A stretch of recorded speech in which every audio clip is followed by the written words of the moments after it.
चारों तरफ एक अजीब सा सन्नाटा फैला हुआ था। पूरा गांव इस यकायक घटित हुई अनहोनी से दहल गया था। कितना विभत्स नजारा था वो, देखते ही रूह कांप उठती थी। गांव के सरपंच तेज बली सिंह के घर के बाहर भीड़ बढ़ती ही जा रही थी। धीरे धीरे गांव के लगभग सारे आदमी जमा हो चुके थे। जो भी उस शरीर को एक बार देखता, उसकी चीख निकल जाती। वैसे शरीर तो बस नाम का ही था। दोनों हाथ पैर अलग अलग थे। उनकी उंगलियां नदारद थी। मुंडी धड़ से अलग होकर दूर पड़ी थी। पेट से अतड़ियां बाहर निकल बिजबिजा रही थी। खोपड़ी में जगह जगह से खून निकलकर जम चुका था। चेहरा पूरा काला हो चुका था। कान का अता पता ही नहीं था और आंखों की जगह पर मांस के लोथड़े लटके हुए थे। कुल मिलाकर ऐसा लग रहा था जैसे शरीर को अभी अभी किसी कसाई खाने से लाया गया हो, और उस पर भी हजारों मक्खियों का उन अंगों से चिपकना मंजर को और भी विभत्स बना रहा था। कितना भला आदमी था बेचारा, नाहक ही मारा गया। उसी भीड़ में दो बुजुर्ग आदमी बात कर रहे थे। सही कह रहे हो भैया, आजकल तो अपने गांव देश से बाहर निकलकर नौकरी करने लायक भी नहीं रहा। अभी 2 दिन पहले ही मिला था, कितना खुश था अपनी जिंदगी से। कह रहा था, चाचा हमारा ट्रांसफर यहीं हो गया है, परसों तक ट्रांसफर लेटर भी मिल जाएगा। इस बार सहारनपुर जाना हमारा आखिरी बार होगा, 2 दिन में वापस आ जाएंगे। कुछ साइन वाइन की बात कर रहा था। बेचारे तेज बली भैया का एक ही ठो लड़का था, वो भी इतनी दर्दनाक मौत मारा गया।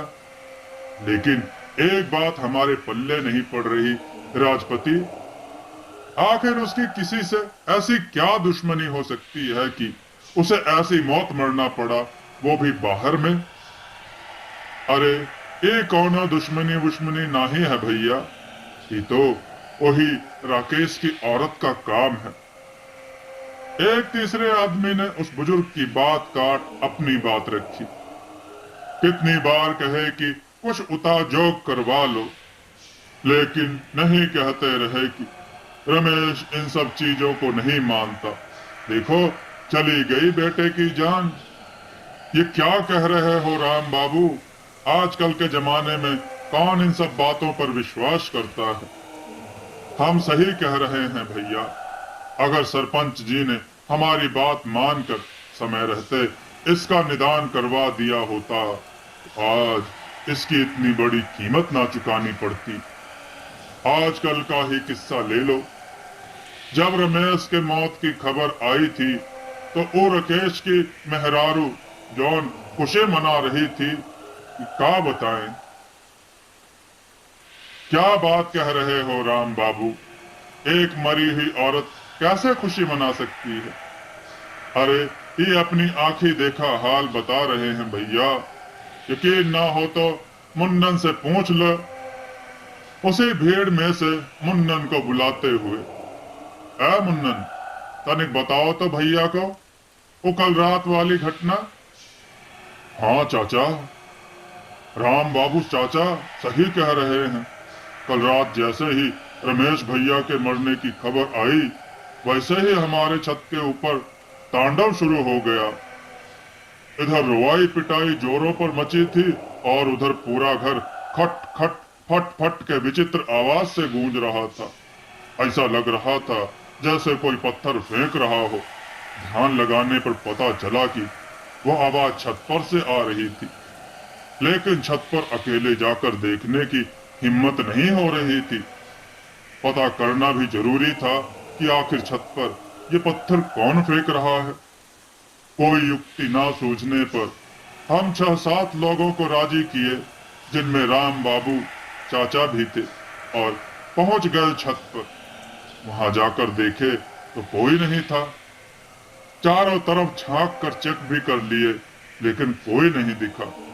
हम सब नीचे आ गए। जैसे ही हम सब नीचे आए, फिर से वही आवाज, हम लोग फिर दौड़कर छत पर गए, लेकिन सब जस का तस। उसके बाद हम लोग नीचे आने के लिए अभी मुश्किल से 3-4 सीढ़ी ही उतरे होंगे कि कानों में जोर जोर से घुंघरुओं की आवाज आने लगी। ऐसा लग रहा था जैसे कोई नाच रहा हो। फिर तो हम लोग ऐसा भागे कि दोबारा जाकर देखने की हिम्मत ही ना पड़ी। ये सब धड़ाम धुड़ुम छन छुन का किस्सा रात भर चला। चाचा, दिनकर बब्बा कह रहे थे कि वो अपने कुनबा में एक और आदमी के शामिल हो जाने का खुशी मना रही थी। आज सवेरे 5 बजे जब रमेश भैया की मिट्टी आई है, तब जाकर वो तांडव बंद हुआ है।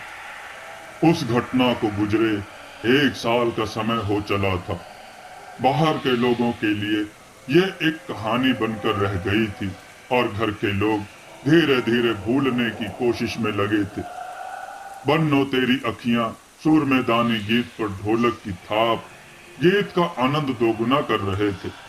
मेहंदी लगे हाथों में गुड़िया लजाई सी ढेर सारी औरतों से घिरी बैठी थी। आज सरपंच जी की बेटी की मेहंदी की रस्म निभाई जा रही थी, जिसमें आस पड़ोस की सारी औरतें शामिल हुई थी। सरपंच तेज बली का परिवार 3 भाइयों का एक संयुक्त परिवार था। तेज बली अपने भाइयों में सबसे बड़े और गांव के इज्जतदार लोगों में एक थे। उनका रुतबा, उनकी हैसियत गांव के कुछ चुनिंदा लोगों में एक थी। यही वजह था कि उन्हें गांव का सरपंच बनाया गया था। गुड़िया उनकी बेटी थी, जिसकी शादी 1 साल पहले ही होने वाली थी, लेकिन 28 साल के अपने इकलौते जवान बेटे की इतनी बर्बरता से मौत हो जाने की वजह से उन्हें यह शादी 1 साल के लिए टालनी पड़ी थी। गांव में जिस घर में ऐसी घटना घट जाती है, उस घर से कोई रिश्ता नहीं जोड़ना चाहता। वो तो सरपंच तेज बली के इज्जत और रुतबे का कमाल था, जिसने इस शादी को टूटने नहीं दिया। रात के 8 बज रहे थे। मेहंदी का रस्म पूरा हो चुका था। सारी औरतें अपने अपने घर जा चुकी थी। नवंबर महीने की शुरुआत, ना कड़ाके की ठंड, ना उमस भरी गर्मी। मौसम एकदम सामान्य था। घर की बहुएं खाना बना रही थी। बड़ी बुजुर्ग औरतें शादी की और तैयारियों में लगी थी। घर की लड़कियां नाच गाने में मस्त थी। आदमी बरामदे में बैठे 2 दिन बाद बारात के स्वागत से संबंधित बातों पर विचार विमर्श कर रहे थे, और लड़के बरामदे से लगे दलान में एकजुट हो कहानी किस्सों का आनंद उठा रहे थे। और तभी अचानक से जो मौसम अभी सामान्य था, वो असामान्य होने लगा। मंद गति से बहती हवा धीरे धीरे तेज होने लगी थी। आकाश जो अभी साफ था, उसे बादलों ने घेरना शुरू कर दिया। हल्की हल्की बूंदाबांदी भी शुरू हो चुकी थी। बच्चे बड़े सब मौसम का आनंद उठा रहे थे। गुड़िया की चाची ने गुड़िया से मजाक भी करना शुरू कर दिया। का गुड़िया, इतनी बार कहे कि कढ़ाई में खाना मत खाओ, लेकिन तुम मानो तब ना। बुला ली ना आंधी बुला ली ना आंधी पानी अपने शादी में। और फिर अचानक से हुई बिजली की एक जोरदार कड़कड़ाहट से लोग सिहर उठे। धीरे धीरे तेज होती हवा ने अब तूफान का रूप ले लिया था। हल्की बूंदाबांदी मूसलाधार बारिश में बदल गई थी। आकाशीय बिजली की कड़कड़ाहट की तेज गर्जना रह रहकर लोगों के कानों को झंझना दे रही थी। अकस्मात हुए इस मौसम परिवर्तन ने लोगों को हैरत में डाल दिया था। अभी अभी तो मौसम एकदम साफ था, ये अचानक से मौसम को क्या हो गया। बाहर बरामदे में बैठे आदमी आपस में बात कर रहे थे। पूरा घर जो अभी थोड़ी देर पहले बिजली की रोशनी में नहाया था, अचानक से अंधेरे की गिरफ्त में आ चुका था। लाइट जा चुकी थी और घर के लोग टॉर्च जलाकर लालटेन आदि से घर प्रकाशित करने का प्रबंध कर रहे थे। गुड़िया जो लालटेन लेकर ऊपर की तरफ जा रही थी, उसके कानों में उसके भाभी की आवाज आती है, गुड़िया, लालटेन लेकर तनिक यहाँ तो आओ। सीढ़ी खत्म होते ही दाईं तरफ एक ओसार नुमा कमरा था। एक साल पहले एक साल पहले तक वहीं खाना बनता था, लेकिन जब से राकेश की औरत की मौत हुई थी, तब से लोग वहां खाना बनाना बंद कर एक नया रसोई घर बनवा लिए थे।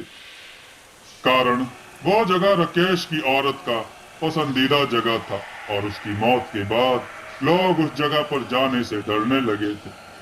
कुछ महीने पहले तक दिन का खाना वहीं बनता था, लेकिन फिर लोगों ने धीरे धीरे वहां दिन का खाना भी बनाना बंद कर दिया था। गुड़िया ने चारों तरफ नजर दौड़ाई, लेकिन उसे कोई नहीं दिखा। मन का वहम समझ वो आगे बढ़ ही रही थी कि उसके कानों में फिर वही आवाज गूंजी, गुड़िया, लालटेन लेकर तनिक यहाँ तो आओ। देखो यहाँ कितना अंधेरा है, हमें कुछ दिख नहीं रहा। वो आवाज सुन वो ठिठक जाती है। अरे, ये तो भाभी की आवाज है, लेकिन वो ओसार में क्या कर रही है? वो लालटेन से आवाज लगाते हुए ओसार नुमा कमरे के अंदर जाती है। भाभी, भाभी, कहाँ हैं आप? लालटेन की लो कम होने की वजह से उसे साफ साफ कुछ दिख नहीं रहा था। वो लालटेन की बत्ती बढ़ाती है। अब वो साफ साफ देख सकती थी।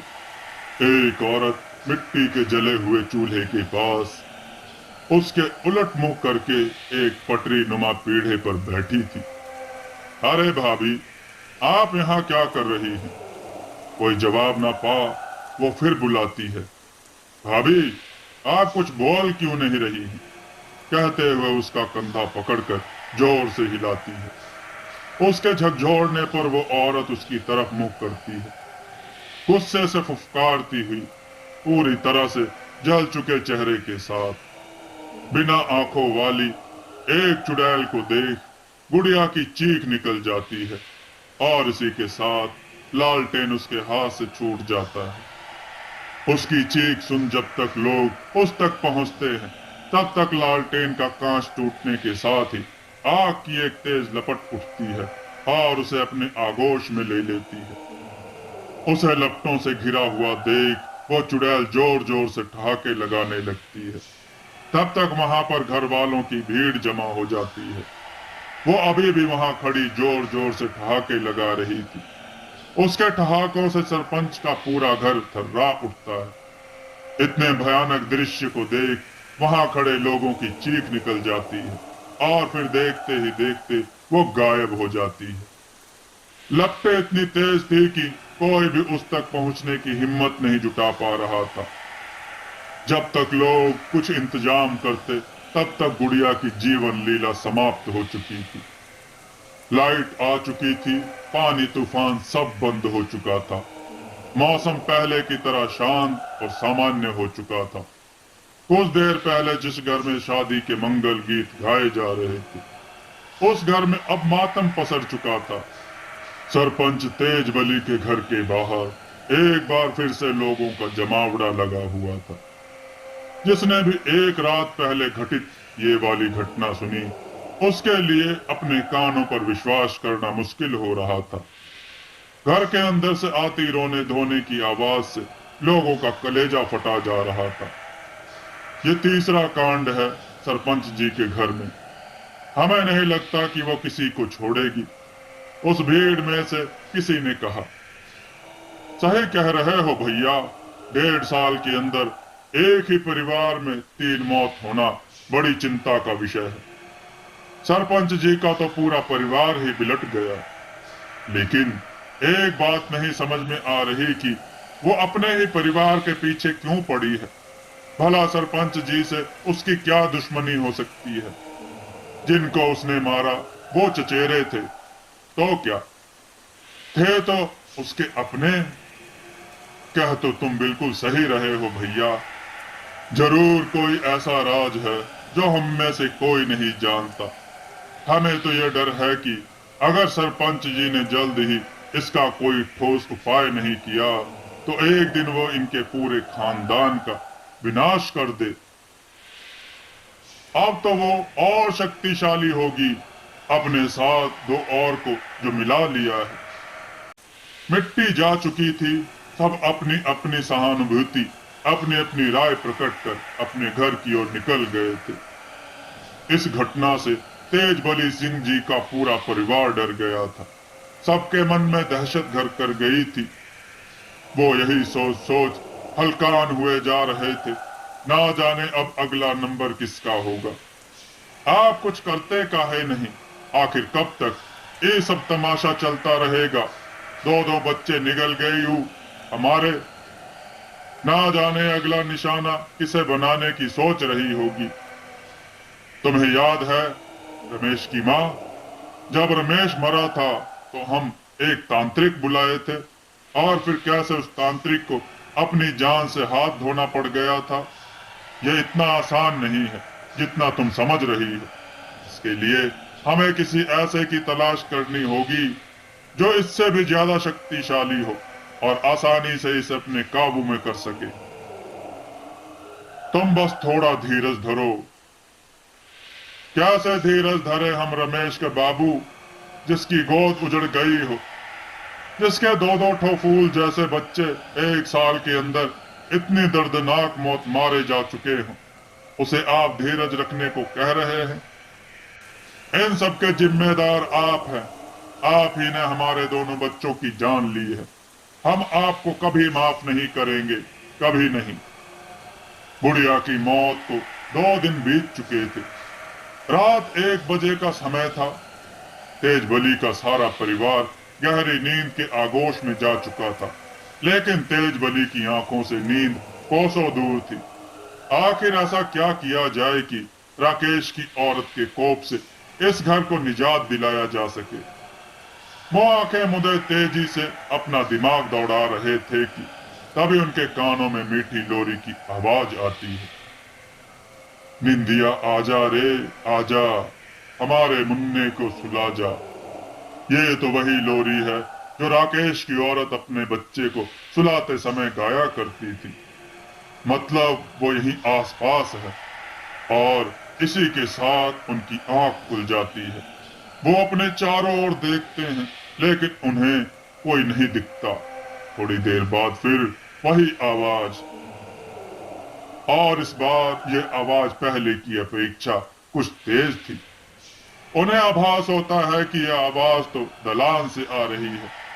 वो सहमे सहमे से दलान की तरफ देखते हैं। मध्यम रोशनी में उन्हें कुछ साफ साफ नहीं दिख रहा था। वो बगल में रखा अपना चश्मा पहनते हैं और फिर से उसी दलान की तरफ देखते हैं। अब उन्हें साफ साफ दिख रहा था। दलान में कोने की तरफ घूंघट की ओट में एक औरत अपने छोटे से बच्चे को लोरी गाकर सुला रही थी। यह देखते ही उनका कलेजा हलक में अटक जाता है। वो देख रहे थे कुछ देर पहले जो अपने बच्चे को गोद में लिए लोरी गा रही थी, अब वो अपने बच्चे को जमीन पर लिटा धीरे धीरे उसकी तरफ बढ़ रही थी। वो उसे अपनी तरफ आता देख अपनी आंखों को कसकर भींच लेते हैं, और अगले ही कुछ पल में वो अपने गले में किसी के हाथ का स्पर्श महसूस कर रहे थे। धीरे धीरे वो स्पर्श पकड़ में तब्दील हो गई। वो चीखना चाह रहे थे, लेकिन उनकी आवाज उनके गले से बाहर नहीं निकल रही थी। उसकी पकड़ तेज हो चुकी थी, और वो उस पकड़ से अपने को आजाद कराने की भरसक कोशिश में लगे हुए थे। उनके गले पर उसके हाथों की पकड़ तेज और तेज होती जा रही थी, और तभी चारपाई की चर चर का शोर सुन वहीं बगल में लेटे उनके भाई राम बली की आंख खुल जाती है। ये भैया की चारपाई इतनी आवाज क्यों कर रही है? सोचते हुए वो तेज बली की तरफ अपना मुंह घुमाते हैं, और फिर जो दृश्य उनकी आंखों के सामने था कि उसे देख उनकी घिघी बन जाती है। वो देख रहे थे एक औरत जिसका चेहरा घूंघट से ढका हुआ था, लेकिन उसके शरीर का जितना हिस्सा दिख रहा था उन हिस्सों में बड़े बड़े फफोले पड़े हुए थे, जो जगह जगह से फट चुका था, और उन फटे हुए फफोलों में से खून और पानी का मिश्रित द्रव निकल रहा था, जिसकी दुर्गंध सांस लेना मुश्किल कर रही थी। वो तेज बली सिंह के ऊपर झुकी हुई थी और उनका गला पूरी ताकत के साथ दबाती जा रही थी। तेज बली छटपटाहट के साथ खुद को बचाने की जद्दोजहद में लगे थे। इतना देख रामबली चिल्लाने लगते हैं, छोड़ दो भैया को, अरे कोई बचाओ भैया को, ये क्या कर रही हो बहू। ये लाइन रामबली ने थोड़े प्यार से बोली थी। बहू शब्द सुन वो तेज बली सिंह के गले की पकड़ ढीली कर देती है और अपना चेहरा ऊपर की तरफ उठाती है। अचानक हवा का एक थपेड़ा आता है और उसका घूंघट हट जाता है। उसका घूंघट हटते ही रामबली ने देखा, बिना आंखों वाली चुड़ैल उन्हें लाचार भाव से लिप्त चेहरे से देख रही थी। और फिर वो तेज बली का गला छोड़ उन्हें देखते हुए पीछे की तरफ घूमे बिना ही दलान की ओर बढ़ रही थी। वहां से अपना बच्चा उठाती है और गायब हो जाती है। तब तक उनकी आवाज सुन सारे घर वाले जमा हो चुके थे। उस रात तेज बली सिंह का पूरा परिवार रात जाग कर बिताता है। दूसरे दिन सुबह होते ही इस संबंध में तेज बली सिंह किसी ऐसे तांत्रिक के बारे में जानकारी जुटाना शुरू कर देते हैं जो उस चुड़ैल से उनके घर को निजात दिला सके। इस काम के लिए उन्होंने गांव के ही कुछ आदमियों को छोड़ रखा था। शाम तक उन्हें एक ऐसे पंडित जी के बारे में पता चला जो बहुत पहुंचे हुए थे और उन्हें इन सब कामों में महारत हासिल थी। लेकिन मुश्किल ये थी कि वो हर जगह नहीं जाते थे। जब ये बात तेज बली सिंह को पता चली तो उन्होंने पंडित जी को लिवा लाने के लिए खुद जाने का फैसला किया। इसके लिए उन्होंने अपने दोनों भाइयों को साथ लिया और निकल पड़े पंडित जी को लिवा लाने। अभी मुश्किल से वो 200 कदम भी नहीं चले होंगे कि पीछे से एक लड़का आवाज लगाता दौड़ा चला आता है। तेज बली और उनके भाई उस लड़के की आवाज सुन ठिठक जाते हैं। बाबा जल्दी चलिए, बाड़े में आग लग गई है। खबर सुनते ही वो लोग दौड़े दौड़े आते हैं।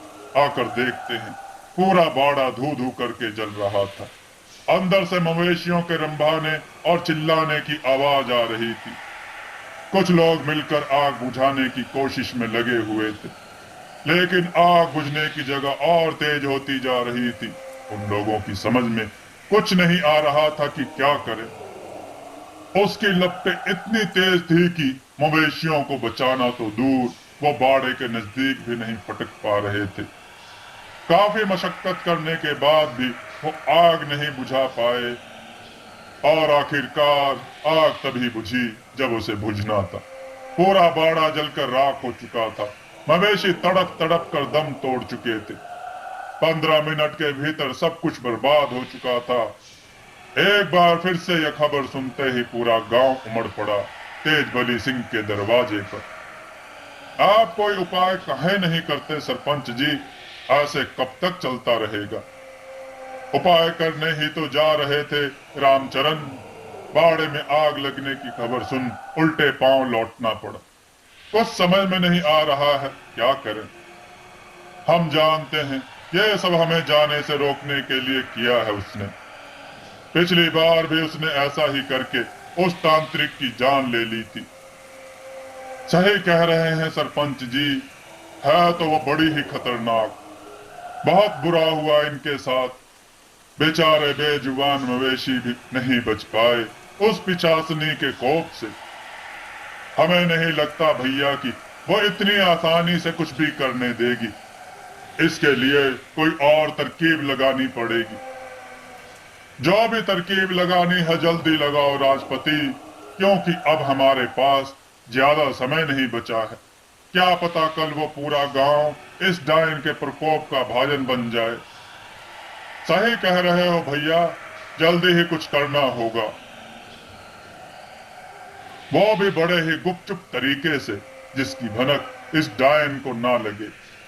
और फिर उसी रात करीब 9 बजे तेज बली सिंह के घर एक पंडित जी का आगमन होता है। पंडित जी के आने की खबर सुन घर के बाकी लोग बाहर निकल उन्हें घेर कर खड़े हो जाते हैं। आपका बहुत बहुत धन्यवाद महाराज, जो आप यहाँ आने के लिए राजी हो गए।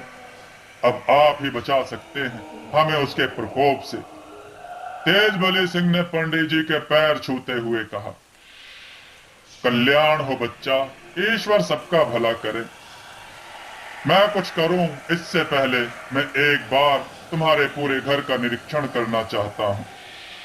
जी महाराज, जरूर।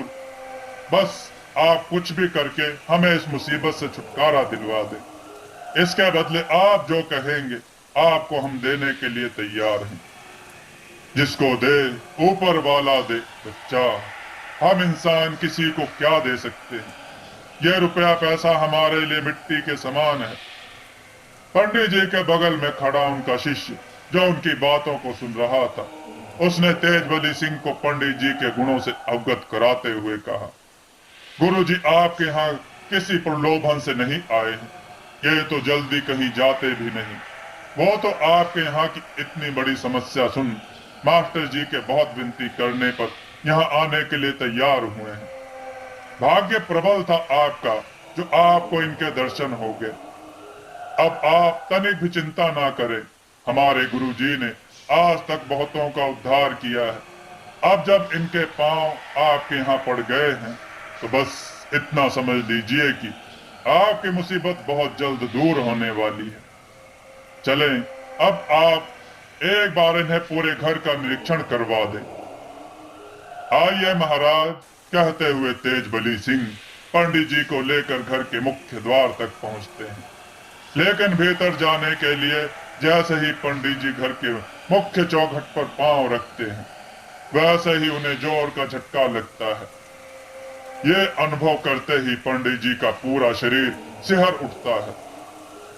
हर हर शंभू, हर हर शंभू। क्या हुआ महाराज, आप रुक क्यों गए? अंदर आइए। पंडित जी को दरवाजे पर ही ठिठका देख तेजबली सिंह पूछते हैं, उसकी आत्मा हमें भीतर आने से रोक रही है बच्चा। वो कोई ऐसी वैसी आत्मा नहीं, बहुत ही ताकतवर और हठी आत्मा है। इतना कहने के साथ ही पंडित जी ने अपनी आंखें बंद की और मन ही मंत्र कुछ मंत्र पढ़ने लगे। उस मंत्र का प्रभाव ऐसा था कि उन्होंने उस चौखट को बिना किसी रुकावट के आसानी से पार कर लिया। पूरे घर का निरीक्षण करने के बाद उन्होंने कहा, यहाँ तो अनेकों बुरी आत्माओं ने अपना डेरा जमाया हुआ है। इनको यहाँ से निकालना इतना आसान नहीं होगा। इस घर से इनकी आत्माओं का जुड़ाव बहुत पुराना है और जिस जगह से किसी आत्मा का जुड़ाव हो जाता है उस जगह को छोड़ना हर एक के लिए मुश्किल हो जाता है। फिर वो चाहे एक जीता जागता इंसान हो या किसी मरे हुए शरीर की आत्मा। लेकिन फिर भी मैं अपनी तरफ से पूरी कोशिश करूंगा। भगवान शंभुनाथ अगर चाहेंगे तो बहुत जल्दी ही वो बुरी आत्माएं, बुरी शक्तियां यहाँ से चली जाएंगी। लेकिन इसके लिए मुझे एक पूजा करनी होगी। ये पूजा अर्धरात्रि 12 बजे से शुरू होगी जो पूरे 4 घंटे चलेगी। तत्पश्चात मैं उन बुरी शक्तियों का आवाहन करूंगा। यह पूजा हमें आज रात्रि ही करनी होगी क्योंकि आज भोलेनाथ का दिन है। अगर यह पूजा उनके दिन घड़ी में की जाती है तो भोलेनाथ प्रसन्न हो उस कार्य को हर हाल में सफल बनाते हैं। हर हर शंभू। अभी 10 बज रहे हैं। ठीक 12 बजे से पूजा शुरू होगी। तब तक उस पूजा के लिए यह कुछ विशेष प्रकार की सामग्री है, आप इसका इंतजाम कर ले। और हाँ, एक बात और, उस पूजा में परिवार के प्रत्येक सदस्य का उपस्थित रहना अनिवार्य है। इसलिए ध्यान रहे कि आज की रात कोई सोए ना। मित्रों, कथा कैसी लग रही है जरूर कमेंट में बताइएगा और कथा को पूरा सुनने के लिए डर आस्था चैनल के साथ बने रहिएगा और चैनल को सब्सक्राइब करके जरूर रखिएगा।